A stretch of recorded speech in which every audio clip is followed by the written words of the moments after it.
it's no secret that I love to travel. I love to experience new things. I'm curious about other natures, cultures, food, and I love to experience new activities and countries. And so I had the blessing to travel a lot during my life. I've been to a few countries, except anything on every continent except Africa so far, and of course South and North Pole. But anyway, so I want to share with you in this video traveling with dialysis, the struggles that make me want to quit sometimes, quit to travel. And so many people often ask me when I tell them I'm going somewhere or I'm traveling, and not necessarily close people, but people that I'm not in contact that much, and they know about my dialysis situation. And they ask me, hey, but how do you do traveling?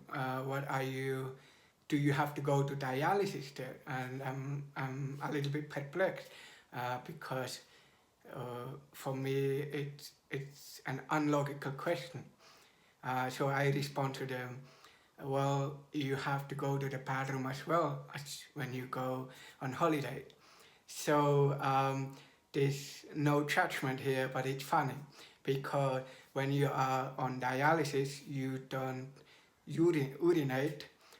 You cannot leave your urine. It's all stored in your body. That's why people have to go on dialysis with kidney failure.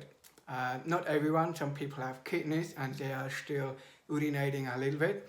And so what happens if you don't urinate, all the toxic substances are stored in the body.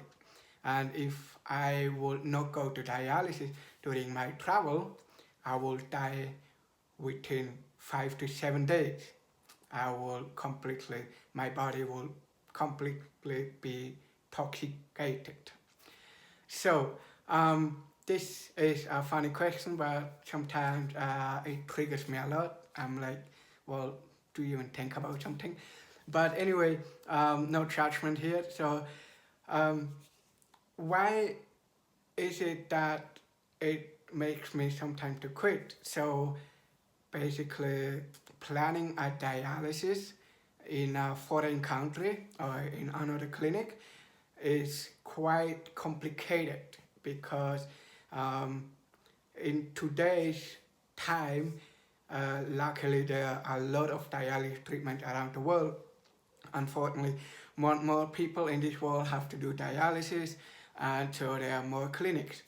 And so this is the pros compared to the early days of my life.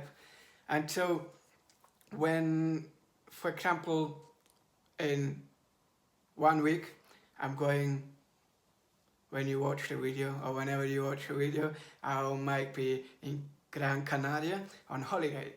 But what you don't know is the first plan I did around 3-4 weeks before. So first I wanted to go on holiday, I needed a break, and I wanted to go to Malta, a little island in the southern of Europe. And so what happened? I contacted Malta, one of the private clinics, and they had no dialysis. I contacted the public hospital in Malta and they had dialysis, but they were overbooked till September. So for the next 6, 7, 8 months, they are overbooked, no space. And usually I don't like public hospital because they are not really good in quality. Private hospitals are much more better, mostly cheaper, more clean, better nurses and doctors, and so I'm avoiding often public hospitals. And so I decided to go somewhere other on island. So I ended up going to Gran Canaria. And so the cool thing is they had space, they had a couple of clinics, and Gran Canaria is a very touristic island, and they have the capacity to have holiday dialysis patients. But here's the thing, it takes so much work and administration until I can go there. So I had to contact them. They give me a report when they have free time, and so I'm looking up the flights. And so when you are a little bit on a budget financially, so it gets a little bit complicated. So on one hand, you want to look when are the best flights, and on the other hand, you need to look when the clinics have free days. And so I'm going there on Monday, Wednesday, Friday on dialysis. That means for now, for example, I booked a dialysis on my flight is on a Monday afternoon. So I have to do dialysis in the morning in Switzerland. I'm going on the plane, which is a little bit stressful in the afternoon. And then I will be there and I will continue dialysis on Wednesday, Friday, etc. on the new destination. And so the burden is the administrational part. So they ask you, you have this and that on these blood values. So usually they ask for all information regarding dialysis, the needle size, blood pressure, blood flow of dialysis, the dry weight, all the data that are important, and this is important. They also ask for all the blood values, which usually include all the monthly blood value as well the hepatitis stuff. The hepatitis blood value they ask every time, and the hepatitis blood value is a little bit complicated because it expires after 3 months. So if, for example, I travel somewhere and I want to travel somewhere else, and the hepatitis blood value is more than 3 months, so I have to do it again, and that's all on my self cost. And so it's the good thing is it's fully amazing that I'm able to go for traveling, but there's some things that would make it much easier when you have a kidney and you just could go, book the flight, go. So the other part is the medication. For example, I shared a video with you when I traveled to Australia, first time for 2 months. Then I went to Australia for 4.5 years with 1 year break. So I came back to Switzerland after 1 year for 1 month. And so when I travel, I always have to take with myself the own medication, because every country has different medication, and if you will change them, you mix it up. You can change one medication and replace it because it will mix up everything. And so that doesn't work. And every country has dialysis medication that I take on dialysis, which is intravenous, of course, like, how do I say, medication that makes you,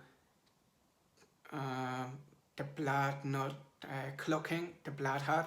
I have to take that. I have to take kind of doping to create my hemoglobin so that I have enough blood. So there's a lot of things that usually the kidney will do but doesn't do anymore. So I have to take all the medication with me. And the funny thing is, I remember when I was going to Australia for 1 year, maybe 2/3 of my suitcase of the 20, back then it was still 30 kilos, depending on the airline. So around it maybe was 10 kilos of medication for 1 year that I had to bring with myself. So I have to organize very specifically what I want to bring, how much medication I really need. I always count it on days. And 1 year is easy, 365 multiply 3, 2, or how many I need to take of the 5 to 6 medication I have to take, different medication. And so if I go away for 10 days, that's a little bit easier. And so, for example, some medication require an ice bag. And so I have to take it into an ice box with me, which also has its own complexity because the ice bag is not that cold for 24 hours when I travel to Australia, for example. So I have to ask the flight attendant, please put my medication into a cool box in the plane. And so there are all those complexities that come with traveling when being on dialysis that one makes me want to quit sometimes. And the planning is so complex with the dialysis clinic. I remember early in the day I had to do it all myself, but now there are a lot of different companies that do it for you, which is great, but still the document and all the data is still a thing that I have to send in and required from my doctor in Switzerland. And so this is the kind of insight that I wanted to give you, what it means traveling when being on dialysis, or maybe people with another chronic illness or another treatment to to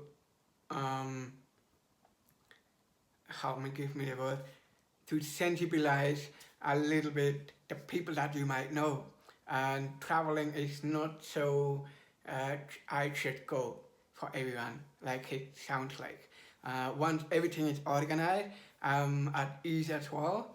The only thing is like every time I will be in another clinic and nobody knows you in the clinic, so you have to explain them at certain things how you want to have the treatment. So you starting over in every new clinic that I'm going to, basically. But anyway, this is really a cool thing that I'm able to travel with my dialysis. It's also amazing thing, the opportunities. And one more thing is the financial part. It's also not anymore that complex as it used to be early in the day. So luckily I'm blessed and live in a country where we have good health insurance, which means my health insurance pays me the double amount as it costs in Switzerland when I travel, and when I live in another country, it's the same amount as here. For example, in Switzerland, it's about 530 francs per treatment, which is it's about $580, $600 per treatment. And so this is covered. And when I go outside of Europe, I have to pay it ahead. And then maybe I pay for 1-2 weeks, and then I can, over my phone with my health insurance app, I can scan in the invoices of the of the clinic, and so the health insurance will automatically refund me the money within a week or 2 weeks, depending how much I paid ahead. And so early in the days, I had to do it all by email. I had to take pictures and then upload it on email and send it in, and it took about 1 month until I got the money return, which is a really amazing thing that also possible. And if I travel within Europe, it's the cool thing. Europe had in every country, I think, we have the same option of health insurance. It's like a credit card, and so I can travel with that health insurance card. In some country, I have to apply beforehand that I want to pay with that health insurance card, and so it automatically transfers the invoices to the health insurance. So these are all the complexities, the finances, the administrational stuff, the booking, the planning, and the exact date.